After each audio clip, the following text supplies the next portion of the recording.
The World War II podcast is made possible from the kind donations of listeners like yourself. There are thousands of you out there. If each one of you gave $1 or $2 a month, it would really help me to improve the show for you. Go to patreon.com/WW2podcast and have a poke about. You'll see a short video of me explaining it all. And for those who become patrons of the show, I do try to give a bit extra back with outtakes and off-topic chat with contributors. Hello and welcome to another World War II podcast. I don't know how many of you are aware, but I also do the Ancient Warfare magazine podcast. Chatting with regular Marc DeSantis, he told me his other expertise was the Second World War, and he'd just written an article for a magazine on the Rhine crossings. The Rhine crossings have always interested me. I have a book on my bookshelf I bought years ago, sat unread on my shelf. This seemed like an ideal opportunity to dust it off. So I asked Marc if he'd like to come on and talk World War II. So Marc, thanks for joining me. I think you're keen to start with a look at logistics. What we find during the Second World War is whatever the desires of various commanders to make big, bold strokes, grab territory, it was all predicated upon having a viable logistics chain, a supply line to bring ammunition, food, fuel up to the troops at the front. That was very hard to do. The entire North African campaign, they call it the Seesaw campaign, tended to be one army succeeding, driving the other back until the winning army outraced its supply lines. The losing army was pushed back on its own supply lines, managed to halt them, and then knock them back, and the process reversed itself. What we see happening in Northwest Europe beginning 1944. So the D-Day landings occur, and they made enormous efforts to bring supplies, not merely in through various ports, but especially directly onto the beach. They had first those mulberry harbors, and then when the mulberry harbors were destroyed in a storm, they would just unload the supplies right onto the beach in Normandy. Once the Normandy campaign was over and the Mortain counterattack had been repulsed and Paris was taken, the Anglo-American troops advancing through France, they were outrunning their supply lines substantially. What was going on in France in the summer and early autumn of 1944 was a pursuit. That is, the Germans were retreating quickly, and the U.S. and British forces were trying to keep up the pressure on those retreating Germans. What was happening is that the further they got from Normandy, the more difficult it was to keep the advanced spearheads of their armies supplied with fuel. So, for example, the U.S. Army instituted something called the Red Ball Express, which were a series of truck convoys with priority for usage of all roads. But they were burning more fuel than they were ever delivering to the U.S. tanks, for instance. That was not a sustainable means of keeping up the campaign. The reason I bring this up is Allied strategy in 1944 seemed to become overly optimistic in the wake of the collapse of the German defenses in France after the Normandy campaign. That is, from Eisenhower on down, many generals seemed to believe that it would be possible to knock the Germans out of the war by the end of 1944. They could be inside Germany and grab Berlin, what have you. But I think that problematically, it underestimated first the power of German recuperative powers. The German army demonstrated time and again the ability to pick itself off the mat, dust itself off, and fight back very hard. For example, a famous example of this actually was on the Eastern Front. After Stalingrad, von Manstein, he had his so-called backhand blow, which restored the front for the most part in early 1943 in combat with the Soviets. Also, I think it was wildly optimistic to believe that somehow that using a handful of supply entry points in Normandy, that you were going to make one big lunge across France all the way to Germany and knock Germany out of the war. One of the things that you find in every campaign in World War II is that there was a natural limit to how far even the most successful drive could go from its initial supply line. So even if your supply lines were right behind the front, eventually they're going to be too far away to keep your leading element supplied. The enemy would somehow dig in at that edge, maybe strike back, what have you. It was too many hundreds of miles for that to be ended so quickly. So we get to, and this is leading up to the question of the Rhine crossings, we get to the point where how do you go about invading Germany itself? Eisenhower had supported the idea of giving priority to Montgomery and his 21st Army Group's drive into northern Germany. They had a relative straight line going into the North German plain, which would then encircle the Ruhr, which had the preponderance of Germany's industry. That makes a lot of sense. That was one of the reasons why Eisenhower had okayed Operation Market Garden, the idea that you're going to lay down a carpet of airborne troops, seize bridges over several rivers and canals, get across the Rhine, and that would somehow be the, something of like the, if not the death blow to Germany, close to it. A knife thrust into the heart. Right. It did not end as, for example, there's all sorts of postmortems you could do for Operation Market Garden. It seems that if any of those bridges crossings failed, and they did ultimately at Arnhem, then the operation failed. The German army demonstrated that it had the ability to react quickly and hit back hard against overextended Allied thrusts.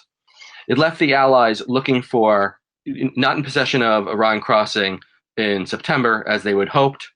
It also, and this was not just a problem that the 21st Army Group in Holland experienced, but also there was fighting elsewhere where as you closed up against the German border, the Germans managed to dig in. So the U.S. had a hell of a time fighting in the Hürtgen Forest. The pursuit across France came to an end along the German border. That made sense there. They started fighting harder for German territory. The Rhine, therefore, it's the major geographic barrier between Germany and the rest of Europe. It's a very defensible line. Crossing the Rhine then became a very big deal. How they were going to do it, to show you also that German recuperative powers were extraordinary. The Wehrmacht was able to put together the massive offensive in the Ardennes, hit the U.S. Troops that were not looking for anything, right? They were there to rest. Many of them had actually been transferred from the debacle that was the Hürtgen Forest battle. They were taken completely by surprise. One of the reasons why the surprise was so effective was that prior to the Germans pulling back into German territory, they were using the Enigma machines to send most of their coded messages.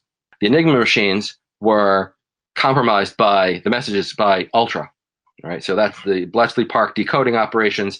It was giving the Allied commanders a real-time look into what was going on inside the German high command.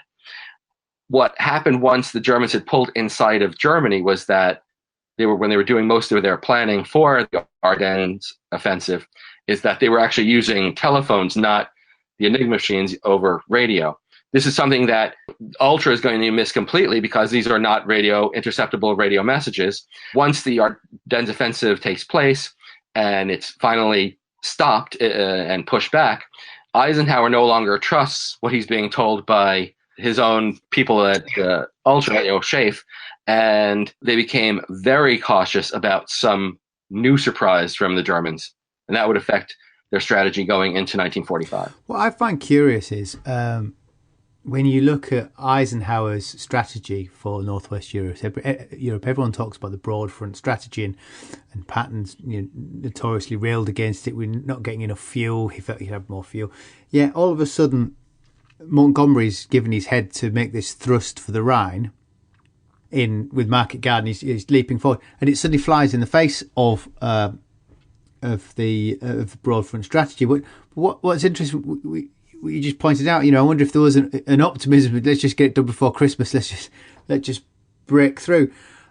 But the funny thing is, even after that, and when we're into 45, curiously, one would have thought with the broad front strategy, you would plan large scale crossings along the length of the Rhine. Yet this idea of just concentrating on that northern sector, why was it the place to cross in the north, and rather than possibly the less well defended south? The impression that I get, and it's thinner south, it would be an easier crossing. Right. Well, the impression that I get is that with the British and Canadian armies in the north, they had the most direct route into the North German plain, flat ground, and they would encircle the Ruhr from the north. For example, Patton was upset that he was not getting the supplies that he needed. But I don't know if they could have gotten him the supplies that he wanted at all, because of the supply difficulties were not a question of necessarily of choice, but they were just too far from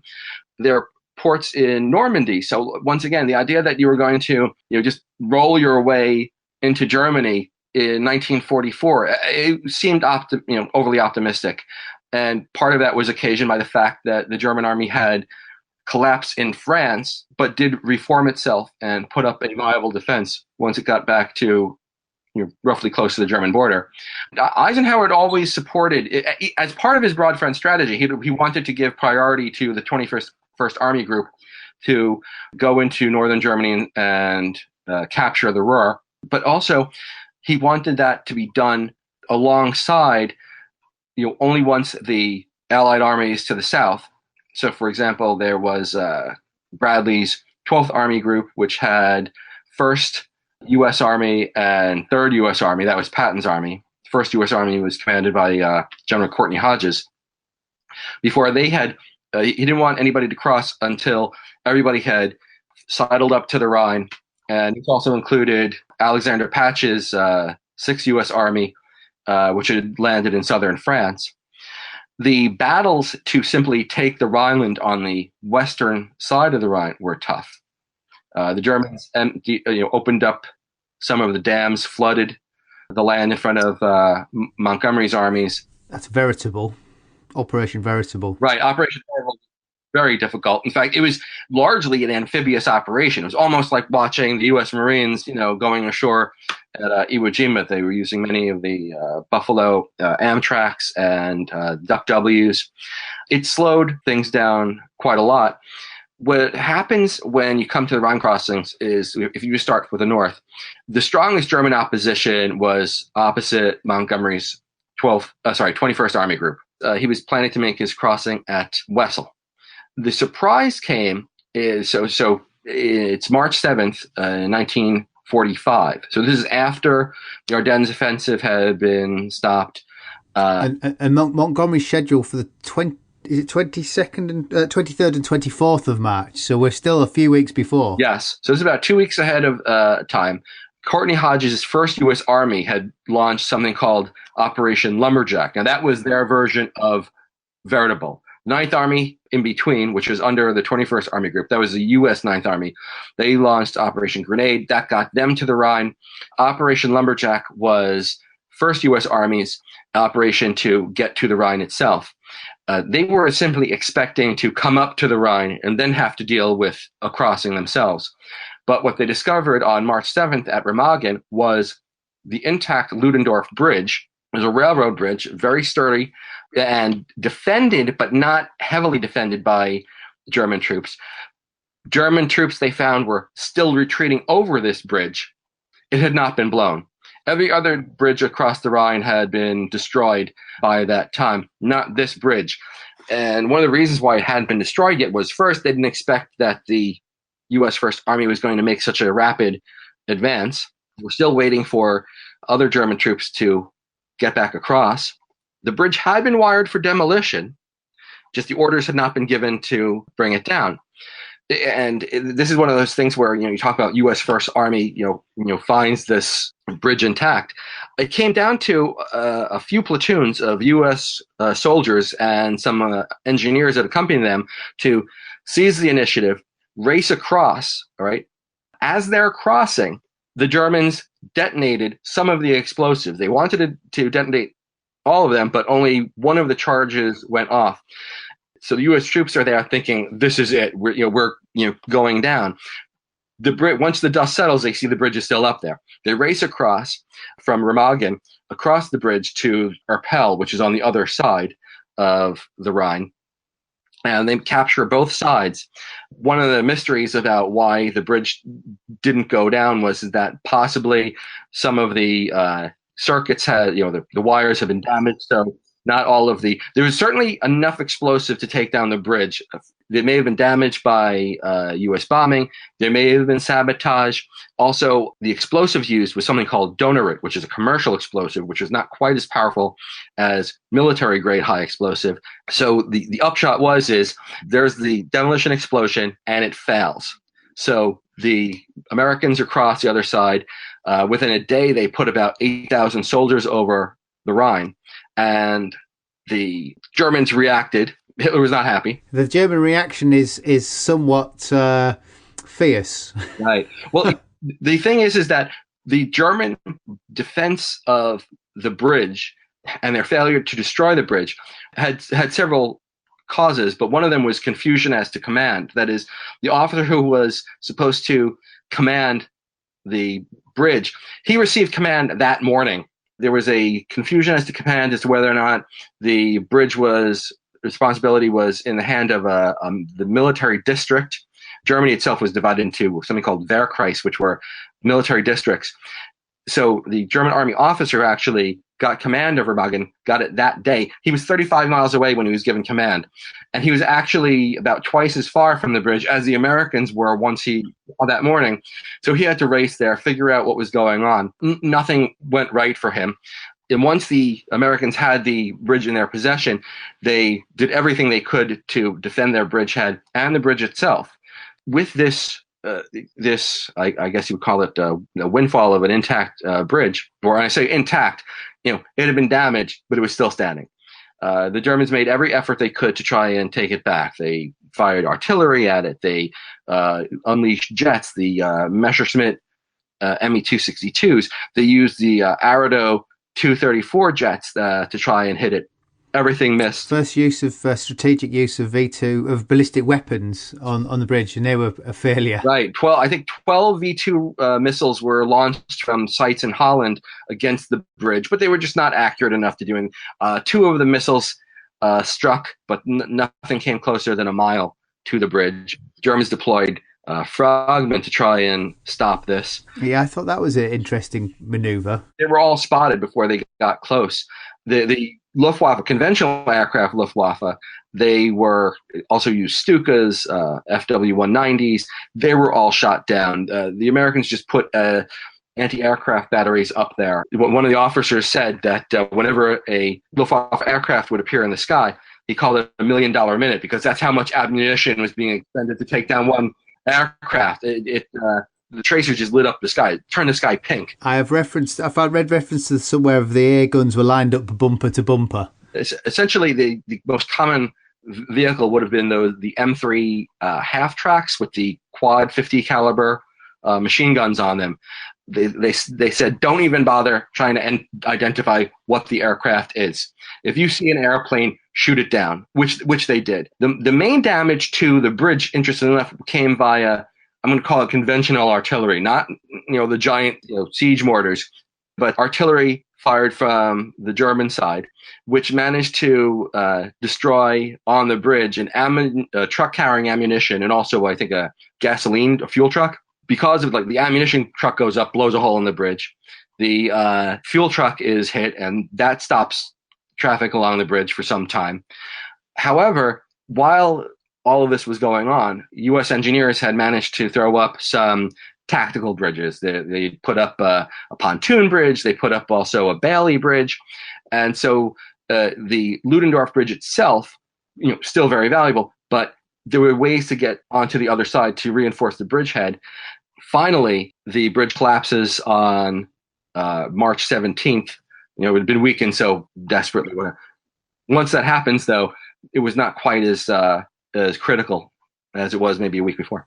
Well, they've got 25,000 men over in the first 6 days. It has always made me consider why they didn't push harder there and then maybe not bother with the later operations to the north, because they're already over. But good reason, though, for there was going to have to be bridging operations in every army sector. I mean, you just couldn't pour everything through the Remagen Bridgehead. There wasn't, that is, for example, you couldn't have shifted all of 21st Army Group down to Remagen. So someone was going to have to make a crossing in their sector.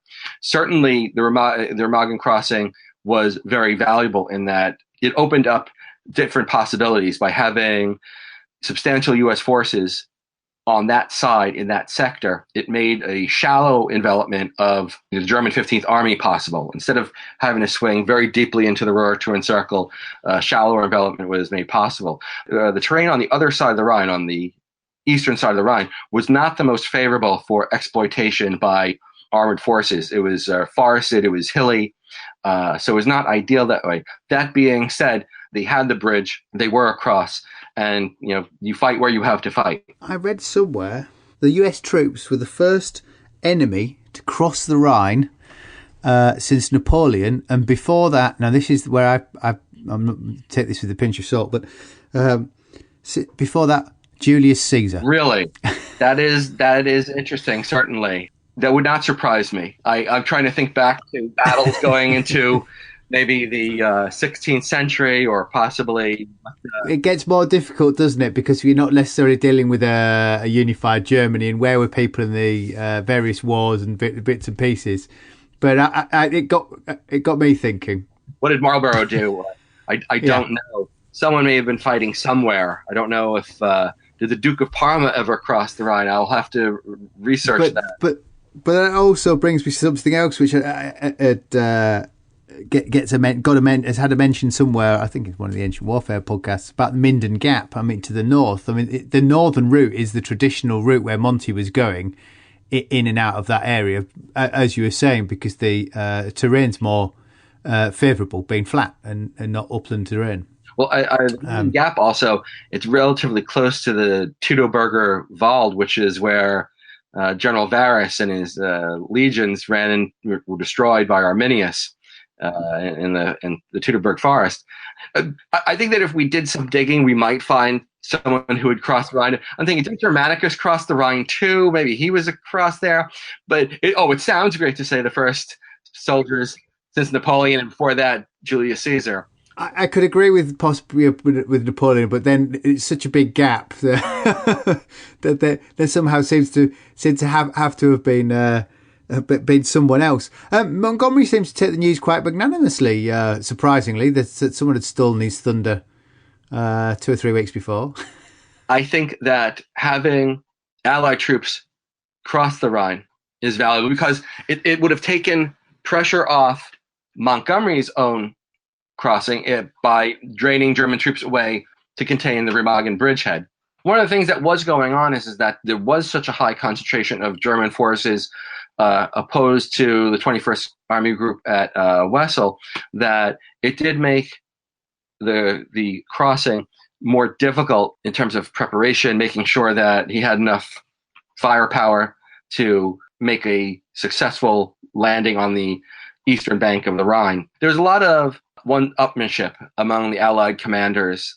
For example, when Patton got up to the Rhine, he put troops across the day before, and he called Bradley, his superior in the 12th U.S. Army Group, and said, "Listen, Bradley, I'm across the Rhine. Don't tell anybody, okay? Germans don't know we're there yet." But he wanted Bradley to release the information the next day to steal thunder from Montgomery. And, the high command of the Allies, there was a lot of personality clashes there. Patton's crossing is almost laughable because he crosses down at Oppenheim, is it near Mainz? They just row across almost unopposed. Right. They went across. One of the benefits of if the other side bank isn't defended and you have the ability to press on quickly to seize an opportunity, that was Patton for you. He had the wherewithal to get his men moving. He did the right thing by getting across when he could. I think that's the thing about Patton, is that his drive was always there. He had an army that was ready to obey his commands and fight aggressively on his behalf. And his staff work was, generally speaking, very good. The staff that he had, they were capable of getting that army moving quickly with a minimum of confusion and fuss. I think I made a note that they got across with just 28 killed. Right. In their crossing, which is just remarkable, and they found almost no resistance. I suspect that the capturing the Remagen Bridge, the big thing was to withdraw forces from everywhere to try and contain the Americans that had come over there. This also leads into a question of the nature of the German defenses along the Rhine. The German army was in a bad state in March 1945. It had not collapsed completely, but it was sorely depleted by the damage that it had taken during the Ardennes offensive. The formations that the Germans had were all, if they were not skeleton formations, they were down to maybe 50%, effectives. They were simply not, there was a lot of confusion, as I mentioned earlier, about just who was in charge and where. It was very difficult for them to make a cohesive defense across the length of the Rhine frontier, especially when you had this surprise bridgehead captured at Remagen. It certainly did make Patton's job easier. There was also, later on, there was a crossing by U.S. 7th Army that was part of Patch's 6th Army group that was down, I want to say, at Mannheim. So they were able to cross relatively easily, okay, because German resistance was not strong. I did make a note of that. They didn't quite have it all the way. Then the 24th and 25th near Reims, 2 attempts failed. On the 26th, the US 6th Army crossed at Mannheim, you're right, but only after the Americans had fired 10,000 rounds of counter-battery fire to force the crossing. This is at Mannheim? Yeah. Wow. So they got a bit stuck, but that Patton's over. We're now over in 2 places, which takes us, I guess, to Plunder and Varsity on the 24th and 25th of March. Something else I'd read when I was buffing up, the date for Varsity and Plunder was set by the fact that the Rhine floodplain, they were pretty much sure, would be problematic until the end of March. Because the ground was dry, but they were because it's well drained, they were pretty sure that by that date it would be fine for a crossing, which is something else that, when you're looking at enthusiasm for finishing the war before Christmas of 44, and they started planning the Rhine crossings quite early. I've made a note of that. I read that just before I got you, and I made that anyway. They must have known that they would come into this sort of problem. So when they were enthusiastically thinking that it would be all over by Christmas, someone must not have pointed out the possible terrain problems in the damp conditions of the floodplain. Well, it certainly seems that it should have been not just in the Rhine region, but across Holland, that one of the German responses would have been to open the dams, open the dikes, flood the area, make the terrain more difficult to cross. And also that the Rhine itself is a big river. It was not going to be easy to get across it in one fell swoop. They would have to have built up their supplies and, brought up all the equipment that they would need. The crux of Plunder Varsity was that, and probably Plunder, that was the river crossing operation, that succeeded. The major controversy that surrounds Plunder Varsity is the Varsity aspect. That was the airborne landings. 2 divisions, British 6th Airborne and the American 17th Airborne divisions, were both part of Operation Varsity. Here's the interesting thing about Varsity. The airborne divisions were supposed to capture bridges on the east side of the Rhine River, bridges over the Ischl. I'm sorry if I'm saying that wrong. They succeeded. But the interesting thing about Varsity is that the operation succeeded. They had learned from the mistakes that had been made during Operation Market Garden. So Operation Market Garden, because of a relative lack of transport, they had made the drops in 2 waves. With Varsity, everything was going to go at once. But they had also said, well, we can't drop the airborne troops and have them on the other side and not be certain that we can come to their rescue. Okay.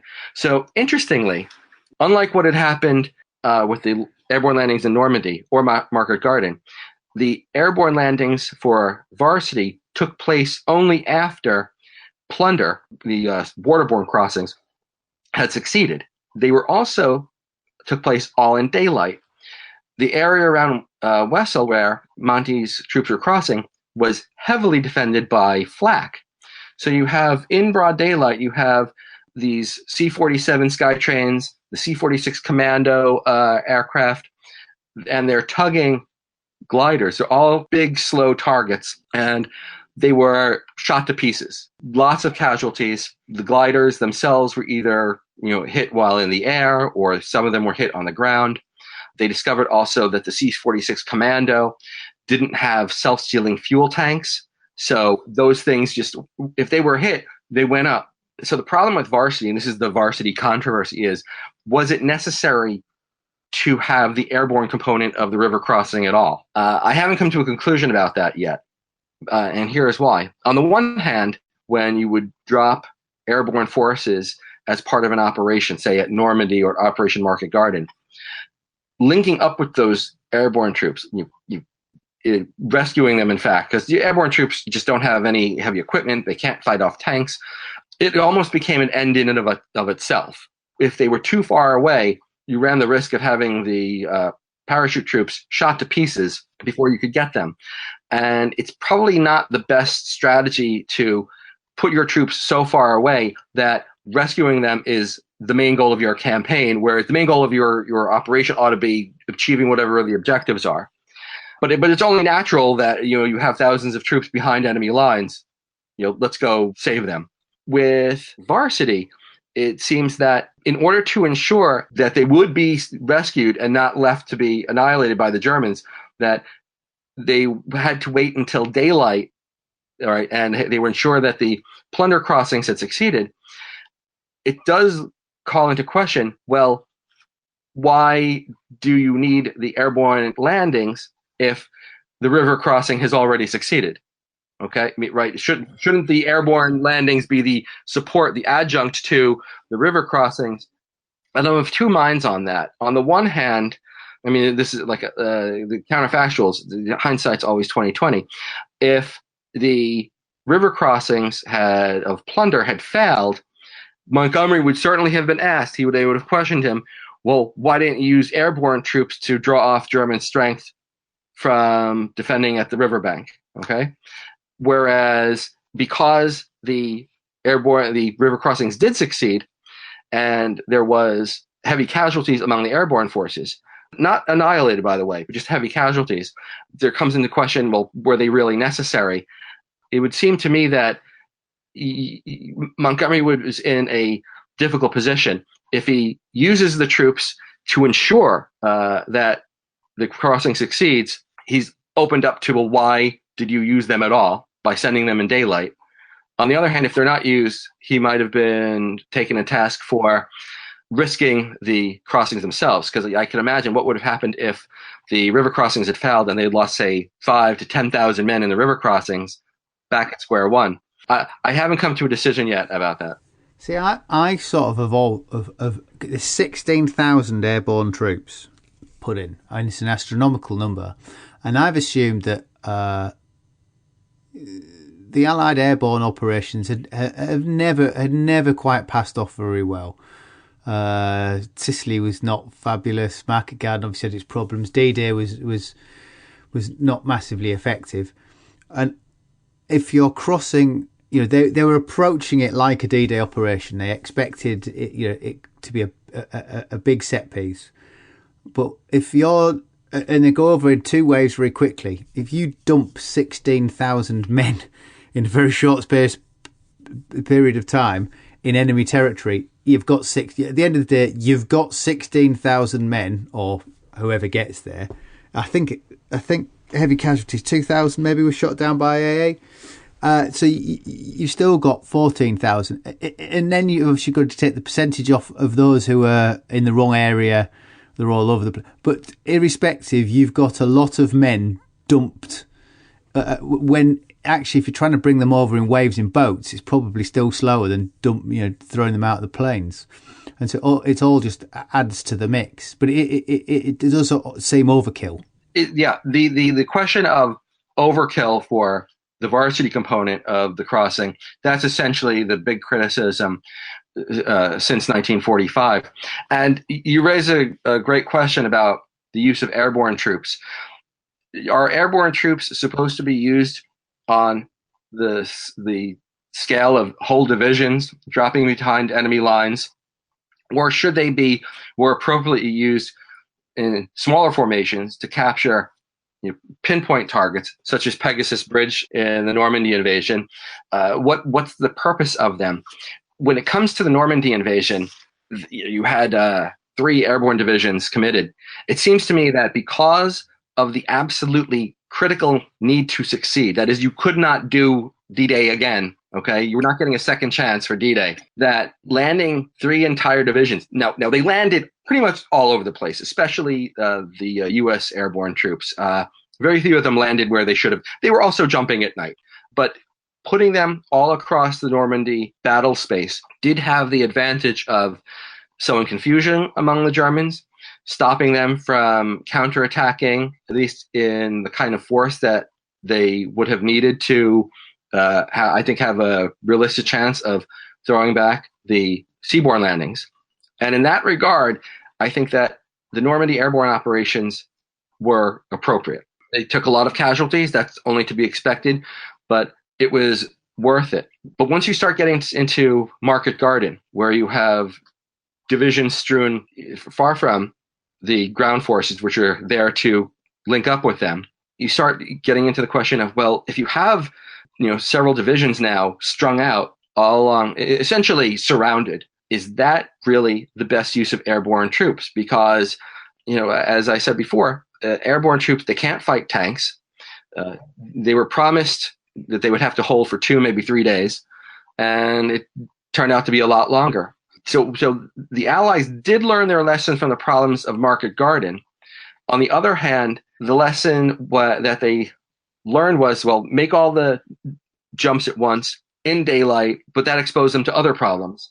And it might have been a better idea if, for example, if there were a truly critical feature that they should have captured on the other side of the Rhine, that then maybe a small group of airborne troops would have been better, but maybe not 2 whole divisions. Well, that's arguably a point that the Germans had figured out. They didn't do, after Crete, they never did any big drops, but they had great success at the start of this war with their small operations. Right. And it's noticeable that was the last great, Varsity was the last great airborne parachute operation in history. It was also the largest, right. It was the largest. But there was no more. And admittedly, there's other reasons for that. Helicopters, come in and steal the show. But clearly, as we say, it was problematic. It showed the danger of the vulnerability of gliders, especially. Also, just the trouble is that it's difficult to land men by parachute in the right place, especially at night. But if you fly them in at daylight, juicy, slow-moving target. The gliders themselves, once they're let go, I mean, they're just going in, very slowly. They were hit, and each time those gliders are hit, or one of the C-47s or C-46 commandos is hit, there are dozens of men possibly who are going to be killed.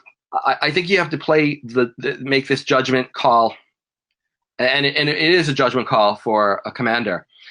If the success of this operation is so critical that sacrificing the lives of your parachute troops is an acceptable loss, then that's something that Montgomery had to make if it actually worked. The problem with Varsity is that there's a logical flaw there in that the riverine crossings, had already succeeded, by the time that the Varsity landing airborne jumps were made. Now, it's certainly nice that they captured the bridges over the Yssel and what have you, but it may not have been as 100% necessary to do Varsity, considering that Plunder had already succeeded. Well, Plunder was massive in itself. They 4,000 artillery pieces fired for 4 hours, and in the US sector they fired 65,000 shells. Wow! Yeah, in an hour. Well, they had the ammunition. Look, here's another thing. Montgomery comes in for criticism about over preparing, but he made good use of the advantages he had. He had overwhelming firepower. He had a preponderance of superiority in men and machines and material. He succeeded. And that, I think, is the critical thing. He had a conscript army, and so perhaps to crack a nut with a sledgehammer is the way to do it, because you'd never not quite know the quality of all his troops. Some would be new to the field, some there'd be old hands.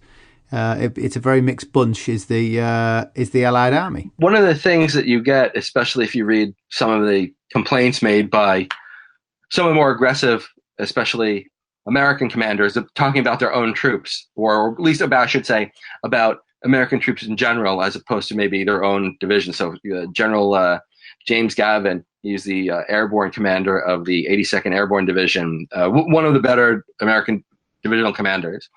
He would consistently say, that the American troops are just not aggressive enough. The rank and file divisions.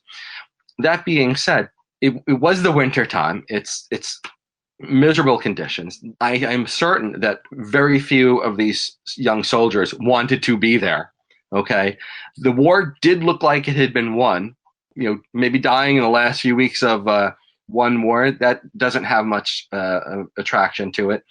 I do understand why maybe the idea that, all right, let's just keep going, advance the artillery. Oh, did we take fire from the Germans up ahead? Should we really charge them, or should we just ask for artillery to guard their position? And it maybe did make for a plotting style of warfare. On the other hand, when you look at the losses that the U.S. incurred, and also what the British 21st Army Group incurred, they were not especially heavy, all considering what was going on. They were, by and large, economical in terms of the lives of their troops. That doesn't mean that they didn't make mistakes. The Hürtgen battle was a disaster for the U.S. Army. For the most part, they were careful, and it's difficult for me to argue with what is success. And as I said, it's unrealistic to have expected them to have the war over by Christmas. So and just to go back to another topic that you brought up earlier, the question of Ike's broad front strategy. It's easy, the remove of many years, once the war is over, to say, well, why couldn't the Anglo-Americans have been more daring, had a bolder stroke to encircle the Germans and wipe out them like a blitzkrieg against the Germans. And I think that the idea that we were going to blitzkrieg the Germans and wallop them in the West, it was not going to happen. What we saw with the Ardennes counteroffensive is that the Germans were consistently able to scrape together significant combat formations, and that any sort of this daring narrow front operation would have been at great risk of being pinched off and circled by a German counterattack, and then you would have had much bigger problem, much more losses than anything they actually incurred. Yeah. And it's funny how we've almost portrayed it as a race to cross the Rhine. We've got they get the jump on Monty at Remagen, and Patton gets the jump on Monty again, and he's almost like this tortoise crossing over. But his was still the key crossing. Patton's crossing came to nothing because they were not interested in pouring men over because they didn't want to bump into the Russians further south, I think. And then once they're over, it becomes no longer a race for Berlin. So again, the game changes once they're over as the Russians are go to Berlin. So it's funny how it's sort of it's easy to see it as a race, but then it sort of accidentally is, as Monty's probably the tortoise to the American hares. Montgomery comes in from various sources for criticism for being too plodding or too cautious. But, you have to understand that for years, the Germans were the past masters of, I'm going to call it blitzkrieg, a term that the Germans wouldn't have used. Blitzkrieg was coined by this American journalist in the early part of the war. But the whole concept of motorized maneuver warfare, the Germans were very good at that. The Western Allies less so. I think that Montgomery had a reason to be cautious, considering what had happened in North Africa and in other places where the German army had demonstrated that it was generally more capable of reacting quickly and making you pay for any sort of mistakes. Now, there's historians that will say that they should have realized by March of 1945 that the German army was just not capable of reacting as they had before. The thing is the Allies didn't know that. The Allied commanders, they had already seen what had happened at Ardennes, and they had been completely shocked. The idea that there might be some other surprise waiting for them, that is not far-fetched. For example, one of the reasons why the Germans were able to mount such a powerful attack in the Ardennes in December 1944 was because they had withdrawn some of their most powerful formations from the Eastern Front, mainly the Waffen-SS, but also other units, and committed them in Belgium. In February of 1945, despite all the damage that had been inflicted on them in Ardennes, they still had 6th SS Panzer Army, which was used to fight the Russians around Budapest. Okay, I want to say that was Operation Spring Awakening. Had there been some bold stroke, maybe, Montgomery's 21st Army Group is given priority of supplies and they pour north, Hitler might have said, the British are vulnerable, okay? We could use them against Montgomery. What might have happened had that army group been subjected to a powerful attack by this 6th SS Panzer Army? We can't say that's not how history turned out, but keeping a broad front, ultimately is probably the safer course, all is said and done. And once again, they got everything that they needed to get. That is, Berlin was going to be in the Soviet sector. There was no point in sacrificing British or American lives to take Berlin.